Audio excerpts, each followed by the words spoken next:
All right, today we are going to be talking about the properties of special parallelograms. So special parallelograms would be like a rhombus, a square, and a rectangle. Okay, so we're going to have some new things that we know about each of them. First, we're going to go through the definition of each and write down and draw a picture of each one so that we can add to it, just like we did parallelogram the other day. We're going to have multiple things to add to each one. So the rhombus definition is that it's a parallelogram. So if you remember, the definition of a parallelogram means that the opposite sides are parallel. Okay, so notice I have that on my picture. And all four sides are congruent. Okay, so I have that also marked. So we could also call a rhombus an equilateral parallelogram, because remember the word equilateral means all four sides or all sides are congruent. So we have two things that we know about a rhombus so far.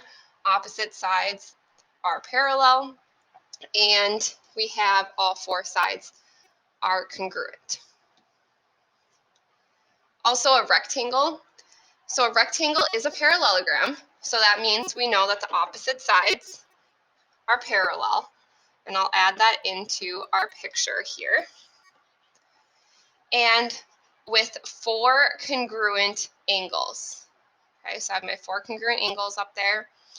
Okay, and so we could call this an equal angular parallelogram. If you remember, the word equal angular means all four or all the angles are congruent to one another.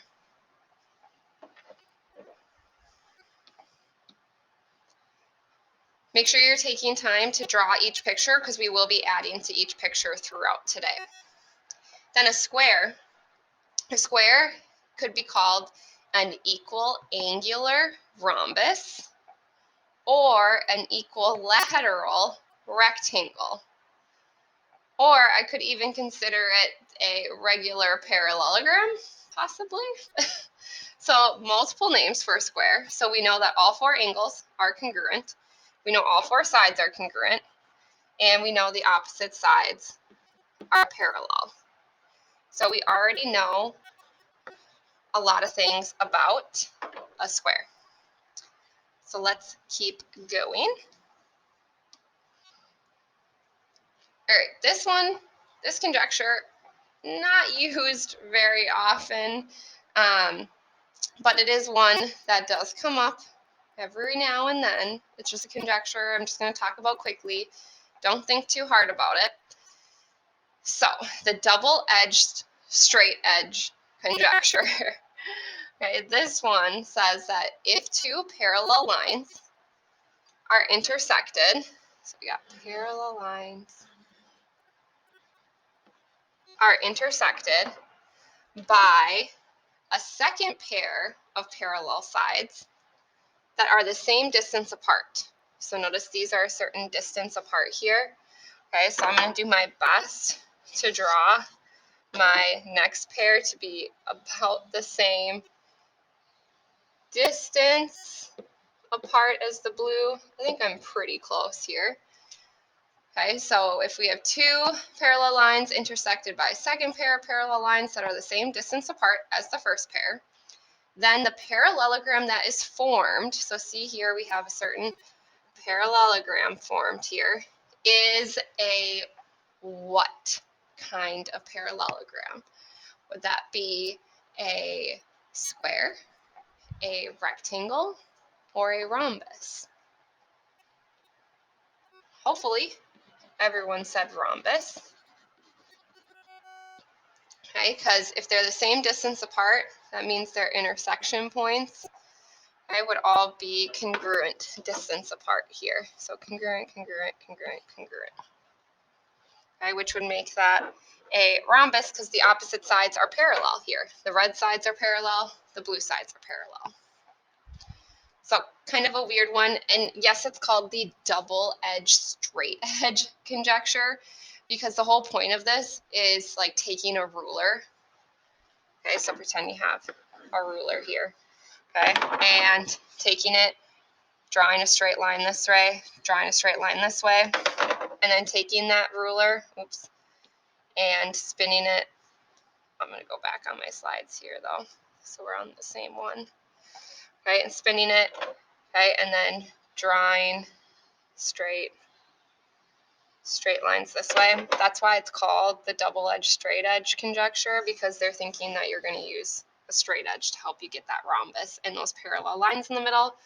Again, don't stress about it. It's not one that comes up a lot. There's probably only going to be 1 or 2 homework questions on it. All right, let's move on to bigger and better things here.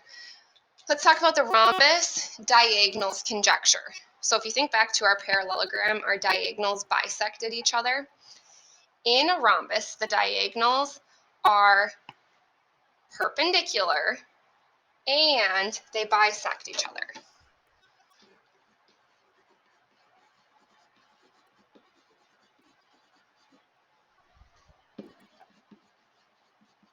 So they do more than just bisect like a parallelogram, right? Because a rhombus, all 4 sides are the same, okay? So their diagonals, okay, they can form a nice 90 degrees there. And I'm going to show you a picture on the next slide here. Maybe, maybe not. Guess I don't have a picture, so let's draw one.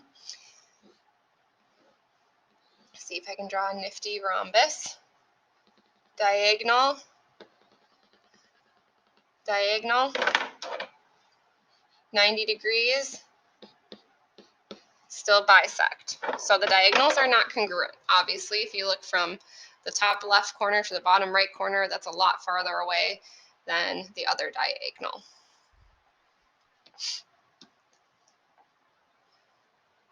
Also, we know some things about the angles in a rhombus.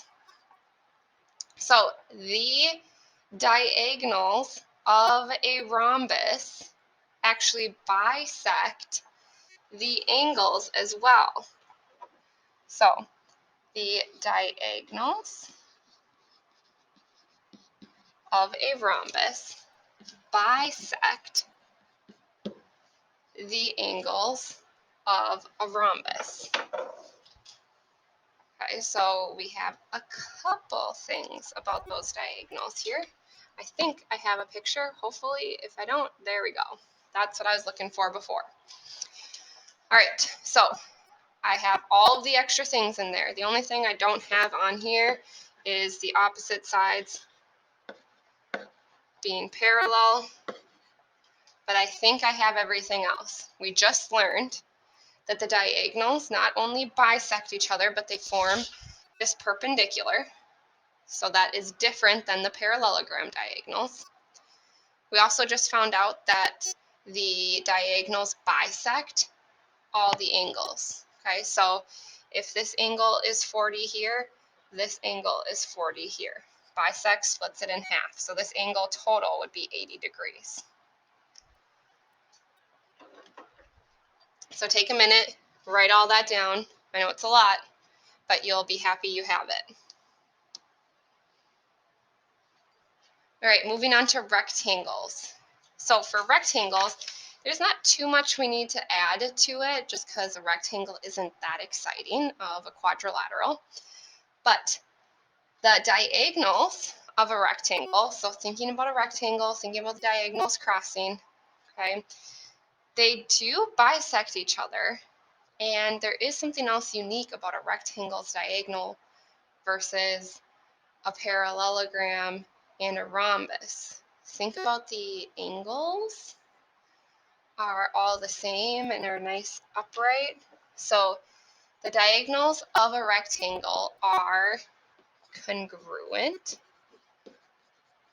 So that means both diagonals are same in length.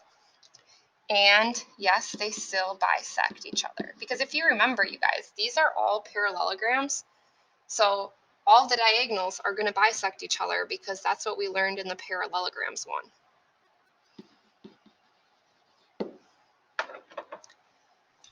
All right, so picture here we have our diagonals, they're bisected. And notice I have the same congruent markings on all of them because if they bisect each other and they're congruent, they're going to all be the same. Okay, the only thing I don't have on here is the opposite sides being congruent. I'll do different congruent markings since I have the ones already in the middle there. But that is everything we know about a rectangle at this point. Take a minute, write it down. And then the square. The square is unique because it's going to combine pretty much everything we just talked about with the diagonals. So obviously, we know they're going to bisect each other because that's what parallelogram diagonals do. And a square is still a parallelogram. Okay, since it's similar to a rectangle, we know that they're going to be congruent diagonals as well. And think about the other thing that we've learned today about diagonals in a rhombus, perpendicular. So a square kind of combines everything we just talked about today. Those diagonals are congruent, they form a perpendicular angle, and they bisect each other.